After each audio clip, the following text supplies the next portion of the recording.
Les règles qu'il y a dans mon couple. Ça fait plus de 12 ans que je suis avec mon copain et tout le monde me dit mais comment ça se passe? Comment tu fais? La première règle c'est qu'on a vraiment aucun souci à prendre le téléphone de l'autre. On a toujours trouvé ça bizarre de se dire non tu touches pas à mon téléphone. On se dit oula, il y a quelque chose de bizarre là. Et si c'est parce que nous ça nous paraît évident, mais le but de prendre le téléphone c'est absolument pas de fouiller parce qu'on a une confiance en l'autre vraiment 100%. C'est important d'en parler, on se partage les tâches ménagères dans plein de couples, c'est un sujet de dispute. Ça l'est pour nous aussi des fois quand il laisse traîner des trucs et que ça me gonfle. Mais vraiment de façon quotidienne, on se partage les tâches, on n'est pas là à noter qui fait quoi, etc. Mais très souvent, Joe me fait à manger et moi je fais le ménage et voilà. Je trouve que c'est important pour que ça se passe bien quand on habite ensemble, que ce soit pas toujours la même personne qui fasse tout. Y a aucun souci, il peut sortir, il peut faire la fête à une condition que je sois au courant de ce qu'il fait et avec qui. C'est la base, genre si je dois m'inquiéter parce que je sais pas où t'es, ça c'est pas possible. Pendant plus d'1 an, on a vécu à distance, on habitait chacun à l'autre bout de la France à plus de 700 km et ce qui était super important pour nous, c'est de continuer à communiquer.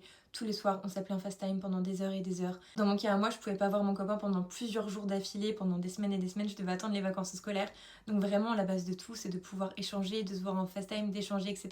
Pour moi, c'est comme ça qu'une relation dure. Pour moi, vraiment, ça me paraît lunaire, par exemple, de pas avoir de nouvelles de son copain pendant 48 heures. Si je m'embrouille avec une personne et que t'es à côté, pour moi, tu dois prendre ma défense, même si t'es pas forcément d'accord avec ce que je dis. Je te dis pas de rentrer à 100% dans mon jeu, mais pas de m'enfoncer. Par contre, une fois qu'on sera tous les deux, tu me donnes ton avis, tu me dis ce que t'en penses, mais pas devant tout le monde. Prochain point, je sais qu'on a une chance inouïe, c'est qu'on fête Noël ensemble depuis le début de notre relation. Ça fait 12 ans qu'on est ensemble, sa famille habite en Pays de la Loire et moi en Rhône-Alpes. Et du coup, chaque année, on se retrouve à la montagne, sous la neige, pour fêter Noël ensemble avec nos deux familles réunies. Et au final, on forme qu'une seule famille. Alors quand on s'engueule, c'est clair, comme tout couple, c'est pas le monde des bisounours, y a pas un couple qui s'engueule jamais. Et ce qui est vraiment super important pour moi, c'est qu'on reste pas sur des non-dits. Vraiment, pour moi, y a pas de sujet tabou, on peut parler de tout. Et voilà globalement les règles qu'on a dans notre couple. J'ai vu cette vidéo sur TikTok, je me suis dit que c'était super intéressant à partager. Si vous avez des règles vous aussi que j'ai pas citées dans la vidéo, si vous n'êtes pas d'accord avec des points, n'hésitez pas à y mettre en commentaire, c'est trop cool d'échanger. Faites gros bisous!